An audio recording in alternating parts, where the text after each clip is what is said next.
বিসমিল্লাহ জানাবেন না।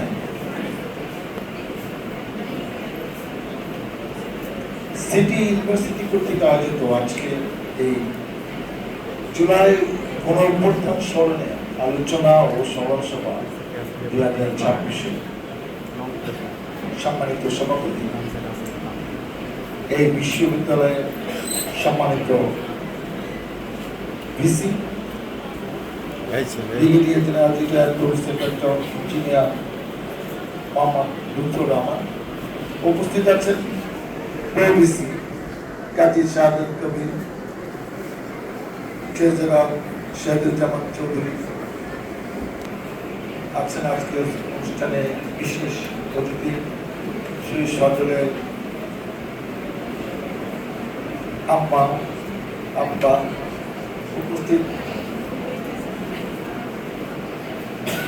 এই প্রতিষ্ঠানে রেজিস্ট্রার সহ বিভিন্ন বিভাগের শিক্ষক মন্ডলী, সুধী মন্ডলী এবং আমার প্রিয় ছাত্রছাত্রীদের আসসালামু আলাইকুম। আজকে আমরা অনেকক্ষণ আবেগজনক বক্তব্য শুনলাম, বিশেষ করে শহীদ সজলের আম্মু মিসেস শাহিনা বেগমের আবেগজনক বক্তব্য শুনলাম। বক্তব্য শুনেছি জুলাই যোদ্ধা মোস্তফা সাকিব, আবুল হাসান, মুহাইমিনুল, শাহরিয়া আহমেদ সাফি, আল মাহমুদ মুন্না, সাইফুল ইসলাম কাঞ্জি, ইমন মেহেদি, ইয়াকুব নাইম। আমরা জুলাইয়ের আবেগ এবং স্মৃতিচারণ যারা মাঠে থেকে পরিবার উপলব্ধি করেছে, মাঠে থেকে স্টুডেন্টরা আন্দোলন করেছে, সংগ্রাম করেছে, গুলিবিদ্ধ হয়েছে, এবং যে পরিবার, যে মা তার সন্তান হারিয়ে, এরাই আজকে মূল বিষয় ছিল, এরাই আজকে মূল আকর্ষণ ছিল। তাদের বক্তব্য আমরা শুনেছি। আমি এই নিয়ে খুব একটা কথা বলতে চাই না, হয়তো 2-4 মিনিট বলবো। এলাকার জনপ্রতিনিধি হিসেবে আমার কাছে কিছু দাবি দেওয়া করা হয়েছে, সেগুলো আমি একটু চেষ্টা করি।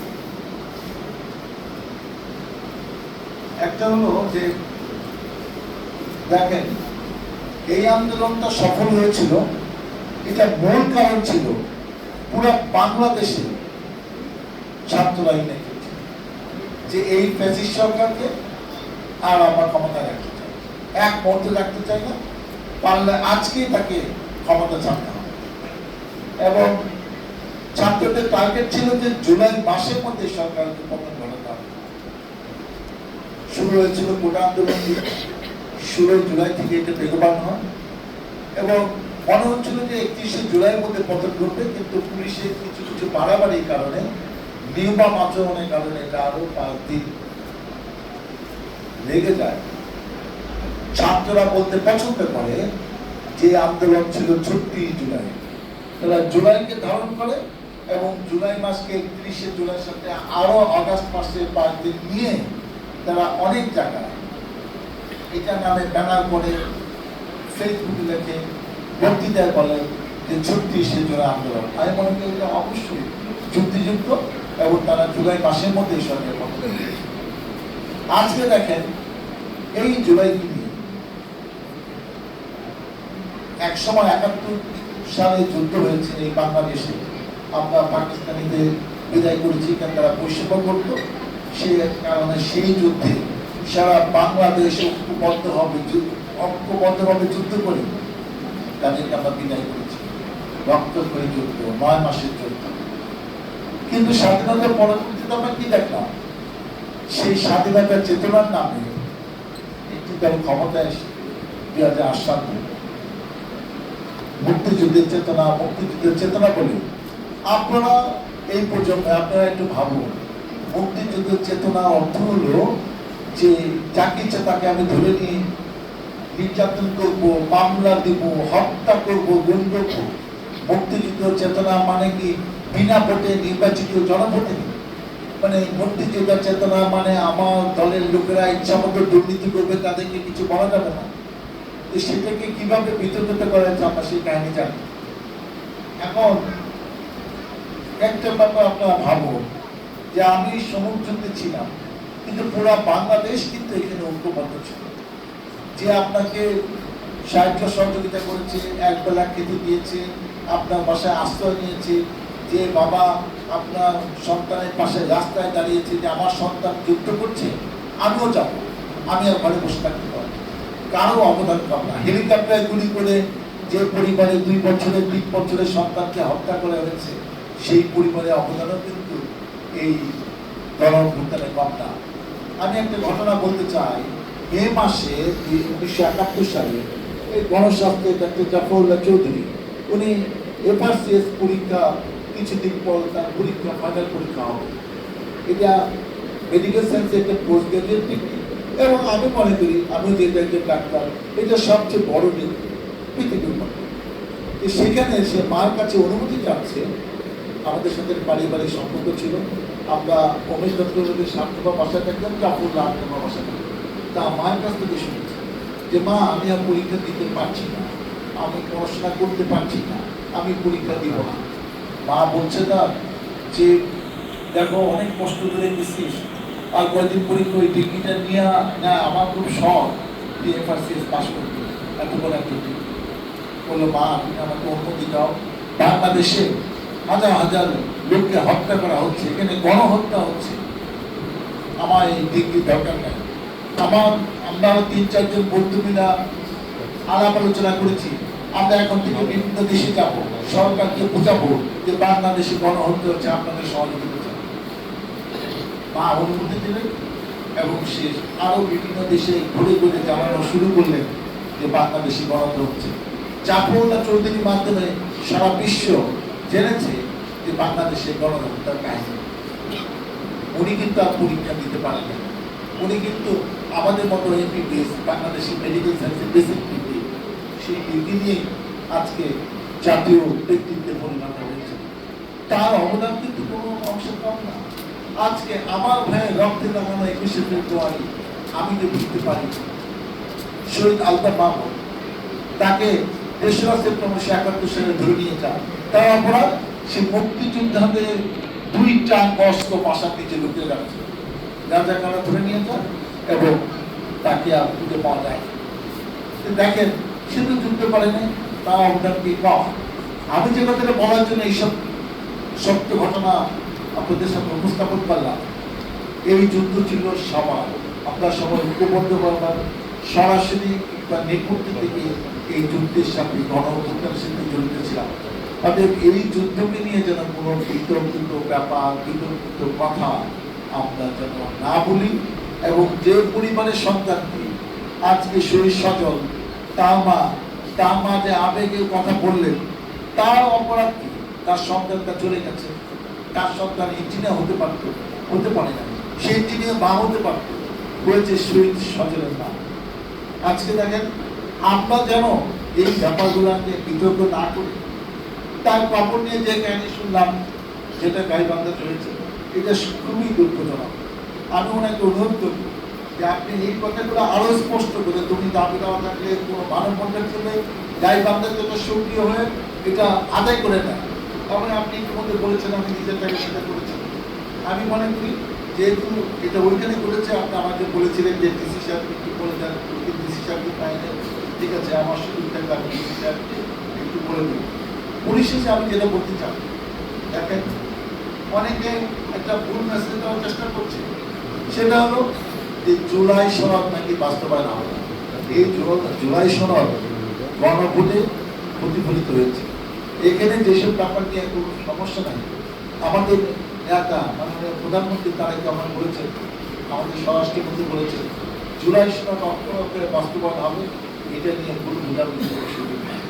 এবং আমি পাশাপাশি এটাও বলবো, দেখেন যে এই জুলাই যুদ্ধের মূল্যায়ন নিয়ে একটি কথা বলা হয়েছে, এই ইউনিভার্সিটি আমি খোঁজ নিয়ে জেনেছি যারা জুলাই যোদ্ধা ছিলেন, আহত হয়েছেন, আহতদেরকে খাটো করে দেখার সুযোগ নেই। কেন? ধরেন যার কোমরে গুলি লেগেছে, আমরা শুনলাম, সে তো মারাই যেতে পারে, আজকে তার হায়াত আছে দেখে আল্লাহ তাকে রক্ষা করেছে, কিন্তু সে তো মানে সব কিছুর জন্য প্রস্তুত হয়ে যুদ্ধে গেছে। যে আহত হয়েছে, একটু গুলি খেলে একটা মাথা লাগলে তো সে মারা যায়। জানে যে কিন্তু গুলি হচ্ছে, কিন্তু সেখান থেকে তো সে পিস পাওয়া হয়নি। অতএব আহত যারা তাদের গুরুত্ব কিন্তু যারা শহীদ তাদের থেকে কোনো অংশ পান না। তার হায়াত ছিল না, সে সাহসী কিন্তু সে মোকাবেলা করেছে, সবাই সাহসিকতার সাথে মোকাবেলা করেছে। এবং আমি গ্রুপ নিয়ে জেনেছি এখানে যারা জুলাই যোদ্ধা তাদের কিন্তু এখানে কোনো টিউশন দেওয়া হয় না। আমি ভিসি মহোদয়কে অনুরোধ করেছি আরো 2-3 ব্যাচ 3-4 ব্যাচ এরকম হতে পারে, আপনারা এই দৃষ্টান্তটা রাখেন যে যারাই ভর্তি হবে, কারণ সরকার ইতিমধ্যে লিস্ট করে ফেলছে কারা শহীদ হয়েছে কারা আহত হয়েছে, যাদের কাছে ডকুমেন্ট আছে প্রমাণ আছে, যাদের মানে রেজিস্ট্রেশন করা আছে জুলাই যোদ্ধা হিসেবে, তাদেরকে অবশ্যই আপনি এখান থেকে অব্যাহতি নেবেন। এইটা শুধু এই বিশ্ববিদ্যালয় না, এই সারা বাংলাদেশের সব জায়গায় পাবলিক প্রাইভেট সব জায়গায় সুযোগ সুবিধা থাকা দরকার। এবং এটা লাগলে আমরা সংসদে এটা নিয়ে আমরা আলোচনা করবো। আর একটা ব্যাপার হলো জীবনে একটা দাবি ছিল দেখেন 17 বছর কি হচ্ছে আমার জানি।